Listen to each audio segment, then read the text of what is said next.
Good morning students. हमारा lesson चल रहा था वर्क एंड एनर्जी। उस लेसन में हमने एनर्जी के बारे में पढ़ा था and different forms of energy. हमारा lesson work and energy.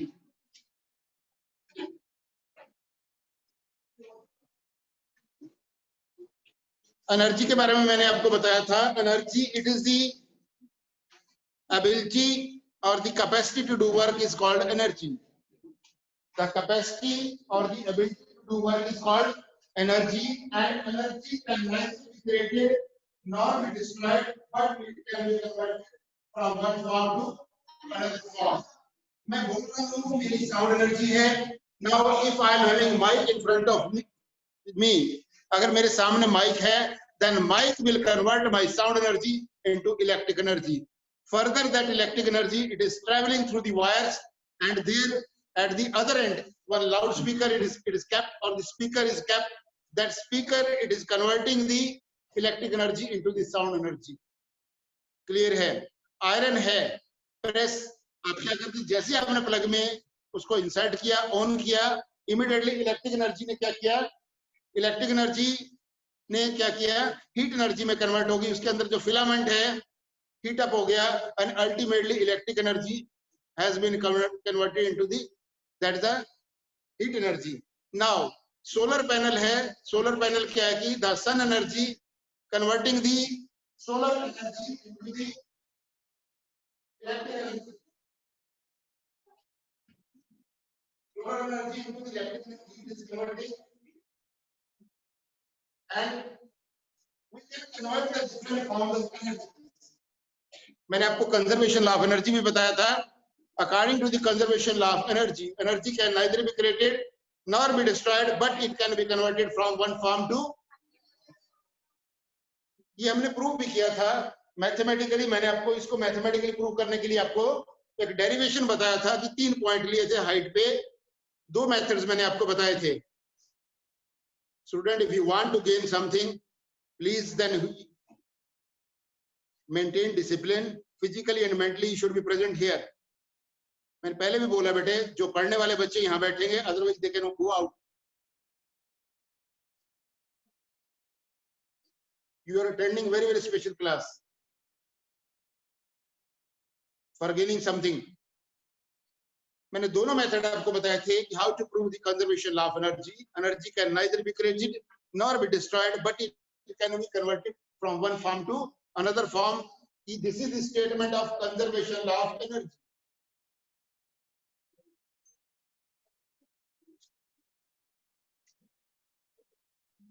Means the sum of the kinetic energy as well as the potential energy, kinetic energy and potential energy, that is called the total energy, remains same, and the unit of energy is the same as good as the unit of work. Second row, last but one. खड़े होइए बेटे आप। Yes, don't आपसे पहले खड़े होइए। Energy का unit क्या है? What is the unit of energy? इधर देखिए, मेरी तरफ देखिए। What is the unit of energy? I am asking about the unit of energy. Yes Gargi, unit of energy, please sit down. बैठिए। The unit of energy it is joules. Work के unit भी joule है, energy के unit भी क्या है? Joules. I am not asking about the, मैंने ये नहीं पूछा कि मैथमेटिकली द काइनेटिक एनर्जी क्या क्या फार्मूला है। अगर मैं आपसे पूछूं कि काइनेटिक एनर्जी का क्या फार्मूला है, तब आप रिप्लाई कर सकते थे इट इज सर 1/2 mv²। और अगर पोटेंशियल एनर्जी के बारे में आपसे मैं बात कर रहा हूं, then it is m × g/h। मैंने मैथमेटिकली आपको जो कंजर्वेशन लॉ ऑफ एनर्जी जो बताया था लास्ट क्लास में, जल्दी से मैं उसको पहले रिवाइज करा रहा हूं, रिपीट कर रहा हूं, ताकि जो बच्चे उस दिन प्रेजेंट नहीं थे उनको भी समझ में आ जाए, because it is a very very important derivation. Generally this comes in the exam for 5 marks. ठीक है, बड़े ध्यान से आप देखना। आई होप अगर बड़े आप अटेंटिव होकर बैठेंगे तो आपको यहीं पे समझ आ जाएगा, डेफिनेटली आपको समझ में आएगा। ठीक है, मैं each and every step detail में जाऊंगा उसको। और देखिए, आप बड़े ध्यान से आप उसको नोट भी करिएगा। नाउ मैंने दोनों मेथड आपको बताए थे, दोनों मेथड मैं यहाँ पे दोबारा से बता रहा हूँ। पहले देखिए आप, फॉर एग्जाम्पल ऑब्जेक्ट यहाँ पे है, एट दिस पोजीशन ए पे है, इज इट क्लियर? अगर पोजीशन ए पे कोई ऑब्जेक्ट है, यहाँ उसकी energy kinetic energy plus potential energy, total energy है it is kinetic energy plus potential energy से, मैं एग्जांपल ले रहा हूँ, ए पॉइंट पे the kinetic energy plus potential energy, total energy for example कितनी है, 20 जूल्स। मान सकते हैं थोड़ा सा ऑब्जेक्ट क्या किया कि इस हाइट से यहां से ऑब्जेक्ट नीचे आ गया, मींस ए से लेके कहां पे आ गया, ऑब्जेक्ट बी पे आ गया। जैसे ऑब्जेक्ट बी पे आया तो इसकी कुछ हाइट है, जो यहां से ग्राउंड से हमने लिया कुछ हाइट थी, तो ये हाइट जैसे ऊपर से ए से लेके बी पे आएगा इसकी हाइट कम हो जाएगी, कम हो जाएगी। और ऑब्जेक्ट यहाँ पे रेस्ट पे था, और काइनेटिक एनर्जी का according to the definition of kinetic energy the energy which is due to the motion of the object that is called the kinetic energy. और पोटेंशियल एनर्जी क्या मैंने बताया था, the energy which is due to the position of the object. Position का मतलब क्या है, अभी ऑब्जेक्ट यहाँ पे है ग्राउंड पे, इसको मैंने लिफ्ट कर अपलिफ्ट किया, इसकी पोजीशन चेंज हो गई। अभी यहाँ पे अगर मैं ग्राउंड से देखूं इसकी हाइट h है, अभी ऑब्जेक्ट ऊपर से नीचे की तरफ आएगा इसकी हाइट कम होएगी। जब भी ऑब्जेक्ट ऊपर से नीचे आता है हाइट डिक्रीज होती है, जब कोई ऑब्जेक्ट नीचे से ऊपर जाएगा हाइट इंक्रीज होगा। Is it clear? ये बात क्लियर है? तो देखिए क्या है, अब कंसेप्ट क्या बोलता है कि यहाँ से ऑब्जेक्ट मूव किया ए से, ए पे ऑब्जेक्ट रुका हुआ है, यहाँ पे काइनेटिक एनर्जी क्या, जब रुका हुआ है तो रेस्ट में तो काइनेटिक एनर्जी जीरो, तो यहाँ पे क्या हो गया, zero plus potential energy maximum रहेगी, 0 plus 20 it is 20 joule. Maximum value किसकी रहेगी, पोटेंशियल एनर्जी की, ए पॉइंट पे। क्लियर? और पॉइंट पे जैसे नीचे आ गए हाइट कम होगी, पोटेंशियल एनर्जी 20 से क्या होगी, 15 होगी, और उसके बाद में काइनेटिक एनर्जी क्या होगी, 5 joules. 5 plus 15 it is 20 joules. Is it clear? उसके बाद में ऑब्जेक्ट कहां पे आ गया, सी पॉइंट पे, अप्रोक्सीमेटली मिड पॉइंट पे आ गया। बड़े ध्यान से समझिएगा, पहले ये वाला कंसेप्ट बता रहा हूं, फिर दूसरा कंसेप्ट बता रहा हूं। जैसे आपका फर्स्ट लेसन में, पहले भी मैंने लास्ट लेक्चर में आपसे बात किया था, मैंने बताया था कि एग्जाम के अंदर कई बार आता है कि drive the equation of motion first, second और थर्ड, और अगर लिखा हुआ आ जाए drive the equation of motion through graphically, फिर आपके लिए it is very much mandatory कि आपको ग्राफिकली ड्रा करना पड़ेगा। इसलिए मैं इस क्वेश्चन के भी जो कंजर्वेशन लॉ ऑफ एनर्जी है, इसको भी दोनों मेथड से आपको करा रहा हूं, ताकि एग्जाम में कहीं से भी, मैंने पहले आपसे बात किया था, अगर मैं वर्क एनर्जी आपको टीच कर रहा हूं तो उसके बाद कहीं से भी क्वेश्चन अगर आपसे पूछा जाए, late it be any type of exam, not CBSE, any competitive exam, NTSC, Olympiad, or any of the competitive exam, then you should able to give the reply from this lesson if question is there from work and energy and power. वो होता है better study, not for passing the time. पढ़ लिया 4 question, short learn कर लिए, long sir कौन से important है, रट्टा क्रैमिंग नो। साइंस तो ये बात है बेटे कि कैसे, क्यों, कब, कहां से, इसका रिप्लाई क्या आएगा, ये ऐसा क्यों हुआ, थिंकिंग है। आपको अपने ब्रेन पे जोर डालना पड़ेगा। और क्या करते हैं कि आपके कितने क्वेश्चन आप क्रिएट कर सकते हो। मैंने आपको पहले बात कहा था कि आपको मैं कंसेप्ट क्लियर करने के लिए I will give you the live example, यहीं रूम में बैठे बैठे आपको मैं एग्जांपल दे सकता हूं which is related to this energy and work एंड जो भी हम कंसेप्ट जो भी पढ़ेंगे, let it be any topic, और तभी आप बिलीव करोगे। और साइंस है भी क्या है, the science it is a study which is true to the theoretical as well as the practical aspect. जो मैं बात कह रहा हूं वो सारा थ्योरी है, और जो अगर मैं उसका प्रूफ दे रहा हूं आपको कि yes it is like this, तो दैट इज प्रैक्टिकली। और अगर थ्योरी के साथ अगर प्रैक्टिकली अगर प्रूफ मिल जाए, then you will believe yes कि जो अनिल सर कह रहे हैं इट इज करेक्ट। उनकी बात पे यकीन करने के लिए आप मजबूर हो जाएंगे कि सर जो कह रहे हैं वो सही कह रहे हैं। अभी हमने बात किया है कि ए पॉइंट पे एनर्जी कितनी है, 0 + 20 इट इज 20 जूल। जैसे थोड़ा सा नीचे आया बी पॉइंट पे तो एनर्जी क्या होगी, 5 + 15 20 जूल। हमने देखा है ए पॉइंट पे भी 20 जूल थी, बी पॉइंट पे 20 जूल थी। अब पॉइंट आ जाते हैं जस्ट मिड पॉइंट सी पे आ जाते हैं। यहाँ पे क्या हो गया, और हाइट कम होगी तो जो पोटेंशियल एनर्जी थी कितनी बन गई, 10 जूल, और काइनेटिक एनर्जी भी बन गई 10 जूल। 10 + 10 कितनी हो गई यहाँ पे 20 joules. Is it clear? एक बात क्लियर है इससे, जैसे हाइट डिक्रीज हो रही है, जैसे हाइट डिक्रीज हो रही है, पोटेंशियल एनर्जी कम हो रही है, 20, 15, 10. हो सकता है मैं एक और पॉइंट ले लूं, डी पॉइंट, जहां पे पोटेंशियल एनर्जी 15 हो जाए और किनेटिक एनर्जी जो है अल्टीमेटली यहाँ पे पोटेंशियल एनर्जी 5 हो जाए और किनेटिक एनर्जी 15 हो जाए. ऐसा पॉइंट भी हो सकता है कि नहीं? नाउ स्टूडेंट, यहाँ पे क्या है, 15 जूल होगी और ये क्या होगी 5 जूल, तो क्या हो गया 20 जूल. ये डी पॉइंट आ गया और ये ई पॉइंट है just touching to the ground. जैसे ऑब्जेक्ट ग्राउंड पे टच करेगा तो हाइट ग्राउंड पे टच करते हाइट क्या हो जाएगी 0. तो हमारी पोटेंशियल एनर्जी क्या होगी 0 और मैक्सिमम क्या होगी kinetic energy. That kinetic energy plus potential energy is 20 joules. हमने देखा है कि let it be point A और बी और सी और डी और ई, पांचों पॉइंट पे the sum of the kinetic energy and potential energy, that is called the total energy, remains same. और कंजर्वेशन लॉ ऑफ एनर्जी भी क्या बोलता है, the total energy remains same at all the points. Short में अगर बात किया जाए, is it clear? फर्स्ट वाला कंसेप्ट क्लियर है. अब मैं एक और एग्जांपल से लेके कराऊं, आपको बताऊंगा कि सेकंड मेथड क्या है. This was the first method. किसी भी बच्चे को बेटे, अगर किसी भी स्टूडेंट को अगर कोई भी अगर डाउट है, please they can raise their hand, I will clear your doubt.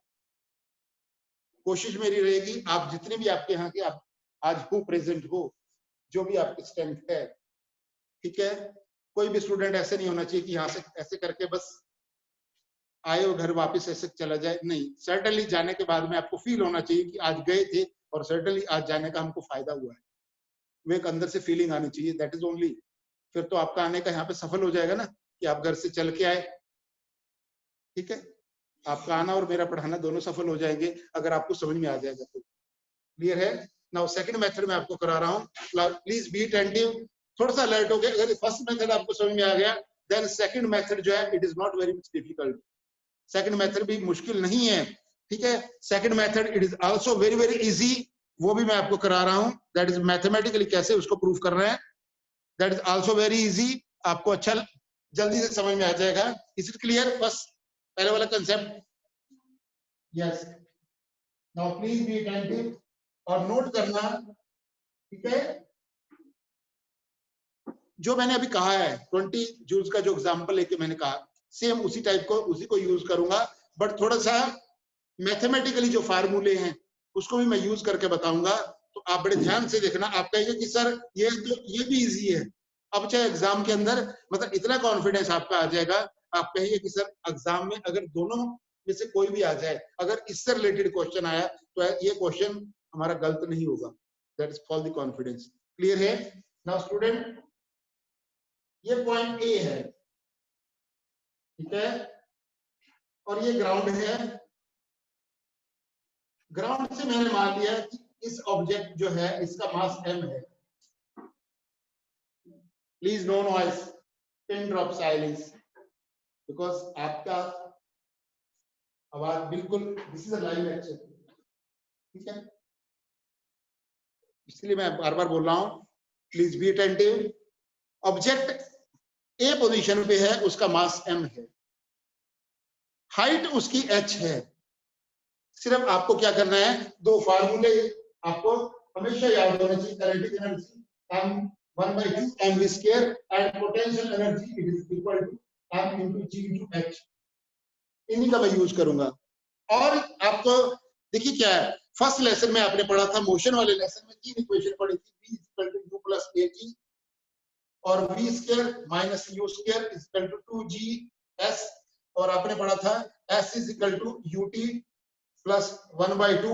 एक ही जगह मैं जी ले रहा हूं, अगर एक ही जगह अगर जी ले रहे हैं, यहाँ पे भी मैं जी लिख देता हूं. ये सेकंड इक्वेशन है, ये थर्ड है, ये फर्स्ट है. ये पढ़ा था आपने फर्स्ट इक्वेशन फर्स्ट लेसन में. अभी मैं इन इक्वेशंस का यूज करूंगा. I will use this equation, third equation का यूज करेंगे. क्यों? मेरे को चाहिए, देखो एक और मैंने जब स्टार्टिंग में आपको ये पढ़ाया था, तो देखो एक और इनकी ब्यूटी क्या है इन चारों इक्वेशन की. There are 4 variables, there are 4 variables. तीनों इक्वेशन में 4 वेरिएबल है. आप देख लेना 4 वेरिएबल है, 4 में से 3 अगर आपको मालूम हो तो फोर्थ हम कैलकुलेट इजीली कर सकते हैं। मैंने एक ही जगह जी लिया। स्टूडेंट, जब कोई ऑब्जेक्ट लीनियर मोशन में होती है तब हम क्या करते हैं, एक्सेलरेशन की बात करते हैं। जब ऑब्जेक्ट ऊपर से हाइट से नीचे की तरफ आती है या नीचे से ऊपर जाती है, तब वही एक्सेलरेशन क्या बन जाता है, एक्सेलरेशन ड्यू टू ग्रेविटी। और क्या चीज है, अगर ऑब्जेक्ट ऊपर से नीचे की तरफ आएगा जी को पॉजिटिव ले लेंगे, और ऑब्जेक्ट नीचे से ऊपर की तरफ जाएगा जी को माइनस में लेंगे। क्लियर हो रहा है कंसेप्ट जो मैं कह रहा हूं बेटे? मेरी बात यहां तक क्लियर हो रही है आपको? अगर नहीं है तो बेटे प्लीज आप ऑब्जेक्शन कर सकते हैं कि सर ये क्लियर नहीं है, हमको दोबारा से बताओ। Most welcome. पढ़ाई के बारे में आप कोई क्वेश्चन करेंगे, late it be any number of questions. मेरे सभी स्टूडेंट्स को जब तक समझ में नहीं आएगा तब तक मेरे को भी अच्छा नहीं लगेगा। ये अगर सबको समझ में आ गया, it is very very good.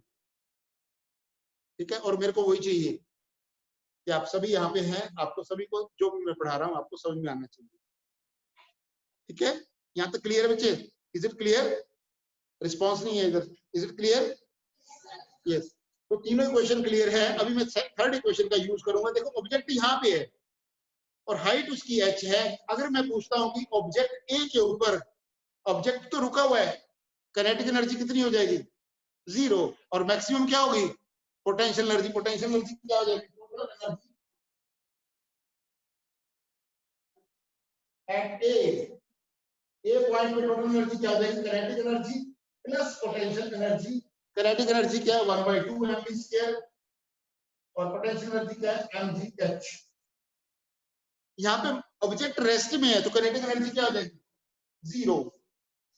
तो पोटेंशियल एनर्जी क्या रहेगी? m × g × h। इसको मैं क्वेश्चन नंबर 1 लिख सकता हूँ first. Is it clear? Clear है स्टूडेंट कि ए पॉइंट के ऊपर टोटल एनर्जी क्या रहेगी? The sum of the kinetic energy as well as the potential energy, it will remain as a mgh। ठीक है,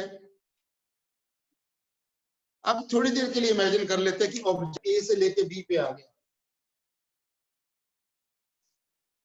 और यहां से उसने जो है नीचे की तरफ आया, तो कितना डिस्टेंस किया है? y से y कुछ भी मान सकते हैं, कोई फर्क नहीं पड़ता। y डिस्टेंस नीचे आ गया। Is it clear? तो अगर बात करते हैं भाई y डिस्टेंस पे अगर मान लो नीचे आया, तो हम इस पे बात करते हैं कि इस पॉइंट के ऊपर, इस पॉइंट के ऊपर बाकी वाला अगर यहाँ पे बी पे आ जाएगा तो उसका ग्राउंड से कितनी बाकी डिस्टेंस कितना रहेगा? टोटल h था, तो बीच में से माइनस क्या हो गया? y। तो क्या होगा? h माइनस y हो जाएगा। तो यहाँ पे पोटेंशियल एनर्जी कितनी हो जाएगी? Potential energy at this point, B point पे क्या हो जाएगी? m × g × h minus y। Is it clear? क्योंकि इस पॉइंट के ऊपर क्या हो गया कि ऑब्जेक्ट यहाँ पे था ए पे अब यहाँ पे है। अब हम क्या करेंगे, इस पॉइंट पे आने के बाद में लास्ट बट वन, बेटे सीधे होके बैठिए आप एंड प्लीज बी अटेंटिव। इस पॉइंट के ऊपर ग्राउंड से अगर हम देखें तो बाकी का टोटल हाइट h थी, यहाँ ग्राउंड से लेके बी पॉइंट से लेके ग्राउंड पे जो हाइट रहेगी that is h minus y। Is it clear? तो यहाँ पे क्या हो गया, वो बाद में ब्रैकेट को हम ओपन कर देंगे, दैट इज mg, और इसको ओपन करेंगे तो दैट इज पोटेंशियल एनर्जी। अब देखते हैं कि काइनेटिक एनर्जी की वैल्यू क्या है at point B. At point B kinetic energy की वैल्यू क्या है? अभी तो हम काइनेटिक एनर्जी और पोटेंशियल एनर्जी करेंगे और उसको चेक करेंगे। अगर उनका सम भी m × g × h आता है, इसका मतलब बी पॉइंट पे भी जो टोटल एनर्जी सेम है। Is it clear? Kinetic energy क्या है निकालने के लिए हम क्या करते हैं? Formula 1/2 mv²। m तो कांस्टेंट है स्टूडेंट, v की वैल्यू क्या होगी? बी पॉइंट पे v की वैल्यू क्या होगी? यहाँ पे ऑब्जेक्ट क्या था? स्टार्टिंग में तो इनिशियल वेलोसिटी 0 थी, बाद में क्या है कि फाइनल वेलोसिटी।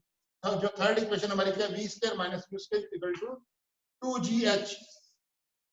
ठीक है, यहाँ पे v² हम निकालेंगे और u क्या था? स्टार्टिंग में 0 था, = 2gh। तो v² की वैल्यू क्या आ गई स्टूडेंट? 2gh। ठीक है, और अगर यहाँ पे उसने जो डिस्टेंस है, डिस्टेंस कितना ट्रेवल किया था? h की जगह कितना ट्रेवल किया था? y। ऊपर से जब आया था ऑब्जेक्ट तो y डिस्टेंस ही तो ट्रेवल करके आया था, y डिस्टेंस ट्रेवल करके आया था, तो हम उसकी जगह h की जगह क्या ले रहे? y ले रहे। तो यहाँ पे v² की वैल्यू क्या है? 2gy। अब फार्मूला क्या है हमारे पास? Now the formula for the kinetic energy it is 1/2 mv square, 1/2 mv square की वैल्यू हमने निकाली है into 2 into g2, that is a 2gy, 2 से 2 cancel, it is a mgy. Kinetic energy की वैल्यू कितनी है? बी पॉइंट के ऊपर mgy. Now kinetic energy, total energy कितनी हो जाएगी पॉइंट बी पे?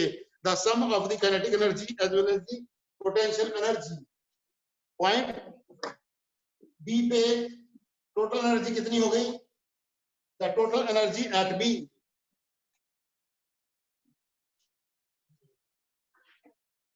Total energy at B means kinetic energy plus potential energy. Kinetic energy कितनी है? m into g into y plus potential energy कितनी है? m into g into h minus y. Student bracket को open करेंगे, it is m into g mgy plus bracket में आप open करेंगे तो क्या हो जाएगा? mgh minus mgy. Is it clear? This side now minus में है, इधर प्लस में है, इट इज mgh. ये क्या है? बी पॉइंट पे भी हमारी एनर्जी कितनी होगी? m into g into h. The total energy at B it is m into g into h, which is the same जो A पे थी. Is it clear? क्लियर बच्चे? थर्ड पॉइंट पे ले लेते हैं, सी पे देखते हैं कि ऑब्जेक्ट बी से कहां पे आ गया. सी पे, सी पॉइंट पे जैसे ऑब्जेक्ट आएगा, यहाँ पे क्या हो जाएगा? मैक्सिमम वैल्यू क्या रहेगी? जो v स्क्वायर की वैल्यू क्या रहेगी? v square is equal to क्या है? 2g. यहाँ पे क्या हो गया था? डिस्टेंस y था तो y आ गया था, यहाँ पे क्या बन जाएगा? h. v की वैल्यू क्या हो जाएगी? 2gh एट c पॉइंट पे. काइनेटिक, ठीक है? तो काइनेटिक एनर्जी क्या हो जाएगी? Kinetic energy at c 1/2 v square की वैल्यू कितनी है? 2gh, 2 से 2 cancel, it is m into g into h. But जैसे ऑब्जेक्ट पे टच करेगा, जैसे ऑब्जेक्ट ग्राउंड पे टच कर रहा है, उसकी हाइट तो कम हो रही है. हाइट कम हो रही है तो पोटेंशियल एनर्जी क्या हो जाएगी? 0. और बाकी क्या होगी? Kinetic energy. तो सी पे क्या हो गया? At point C, at C kinetic energy plus potential energy it is equal to m into g into h plus 0, it is m into g into h. हमने देखा है कि पॉइंट ए हो, चाहे पॉइंट बी हो, चाहे point C हो, let it be any point, let it be any point, either it should be A, B और सी. चाहे ए पॉइंट है, चाहे बी पॉइंट है, चाहे सी पॉइंट है, तीनों पॉइंट के ऊपर the sum of the kinetic energy plus potential energy remain same, which is equal to m into g into h. Distance में तो फर्क पड़ा. यहाँ पे डिस्टेंस मैंने दोनों मेथड से करा दिया ना. अगर यहाँ पे बाई चांस अगर मान लो आपको गिवन आ जाता है, अगर क्वेश्चन में अगर पूछता है कि now proof for the prove the conservation law of energy when object is at height h from the ground, अगर दिया हुआ है तो तब आपको ऐसे प्रूव कर देना है. तो वही चीज है, बिल्कुल सेम वही चीज है. Is it clear? आप एक बार इसको रीड करना घर जाके तो it is very very easy, समझ में आ जाएगा. नहीं आएगा दोबारा से फिर कराऊंगा. ठीक है? कंसेप्ट यही ये कहता है कि the sum of the kinetic energy as well as the potential energy remain same at all the points. ठीक है? Now next topic is power.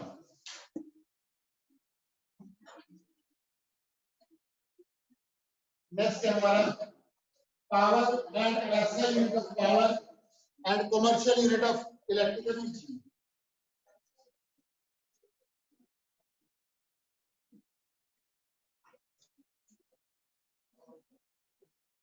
Power, it is rate of doing work. Rate of doing work is called power. Rate of doing work is called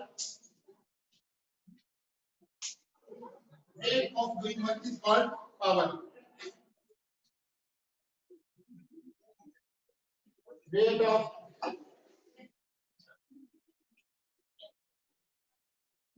rate of doing work is called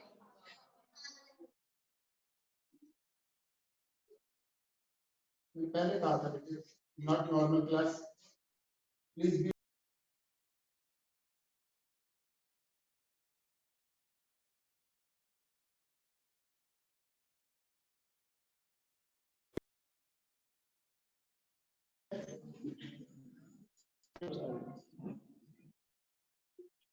rate of doing work is called hour, means P is equal to W by T. P is equal to W by T.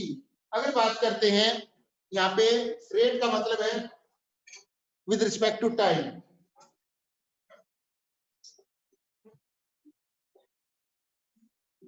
ठीक है, अगर work 1 joule है, if the work is 1 joule और जो time है 1 second है, then power is equal to 1 watt. Watt is the SI unit of power.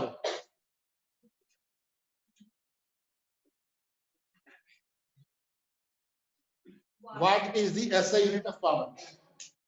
ठीक है, and bigger unit of power it is the kilowatt.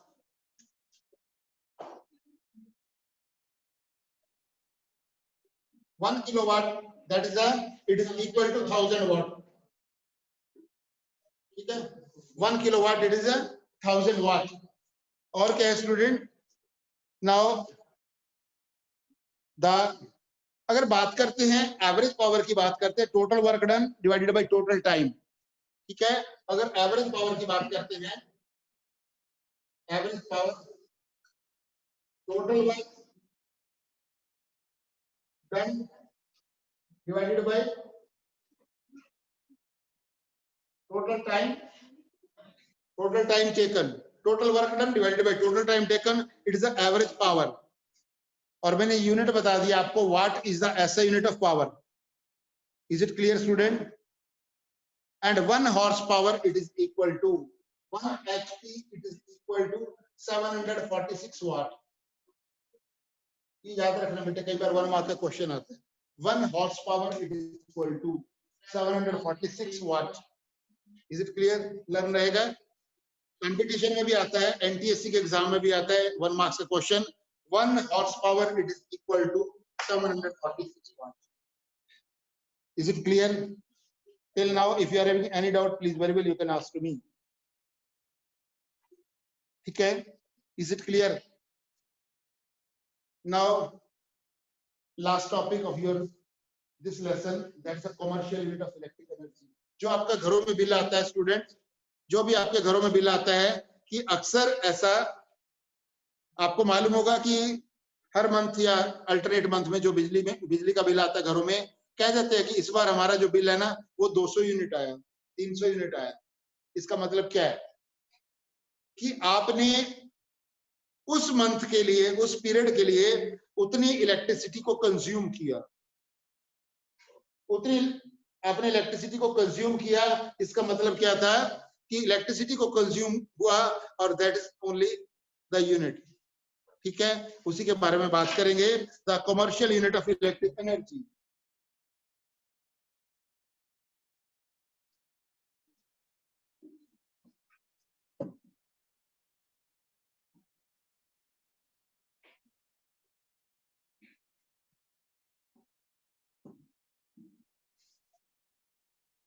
commercial unit of energy, that is a 1 kilowatt hour or 1 kWh. देखिए क्या है, इसको और easy method से आप कैसे समझेंगे. Power is equal to W by T. Is it clear? और W क्या हो जाएगा? W is equal to P into T. Cross multiply कर दिया मैंने सिर्फ. W is equal to P into T. Power की यूनिट क्या है? वाट. और टाइम की यूनिट क्या है? सेकंड. अगर मैं बिगर यूनिट की बात करता हूँ, बड़े यूनिट की बात करता हूँ, तो मैं वाट को क्या लिख सकता हूँ? किलोवाट. और इसको मैंने टाइम को लिख रहा हूँ आवर्स में. तो ये क्या बन गया? Kilowatt hour. तो ये क्या है? सेम यूनिट है जो वर्क की है. तो इसका मतलब जो हम किलोवाट आवर की वैल्यू कैलकुलेट करेंगे वो किसमें, वर्क यूनिट क्या है, जूल्स, तो वो भी किसमें आएगा, जूल्स में ही आएगा। आंसर हमारा किसमें आना चाहिए, जूल्स में आना चाहिए। Now we will calculate what is the value of 1 kilowatt hour mathematically. ये भी प्रूफ अक्सर आपका एग्जाम में क्वेश्चन आता है 3 मार्क्स का। How to calculate the value of 1 kilowatt hour. Now please be attentive. 1 kilowatt hour की value, it is very easy to how to calculate 1 kilowatt hour. Student, 1 kilo का मतलब है 1000, आवर का मतलब है आवर में मिनट 60 और मिनट में सेकंड भी 60। जो दिया हुआ मैंने वही लिखा है बेटे, अपनी तरफ से कोई एक्स्ट्रा चीज नहीं लिखी। क्या लिखा हुआ था, 1 किलोवाट आवर, 1 से मल्टीप्लाई, कोई दिक्कत नहीं है। किलो का मतलब 1000 लिख दिया मैंने, आवर में मिनट 60 और मिनट में सेकंड भी 60। Is it clear? अभी मल्टीप्लाई करते हैं, सिर्फ मैथमेटिकल कैलकुलेशन है। स्टूडेंट 60 इंटू 60 3600 और साथ में इंटू 30। अगर बात करें 36 इंटू 2 जीरो ये होगी, 3 ये होगी, 10 की पावर 5। यहाँ तक क्लियर है? Is it clear? क्लियर है? कोई डाउट, किसी को भी डाउट हो? एक थोड़ा सा और इसमें हम और थोड़ा सा एडिशन करेंगे कि देखिए क्या 36 ऐसे लिखेगा, 10 से डिवाइड कर दो, 10 से मल्टीप्लाई, तो फर्क तो नहीं पड़ा। 10 से डिवाइड किया मैंने, 10 से मल्टीप्लाई किया, इंटू 10 की पावर 5 ऐसे लिखा है। अभी 36 को 10 से डिवाइड किया तो क्या आ गया, 3.6।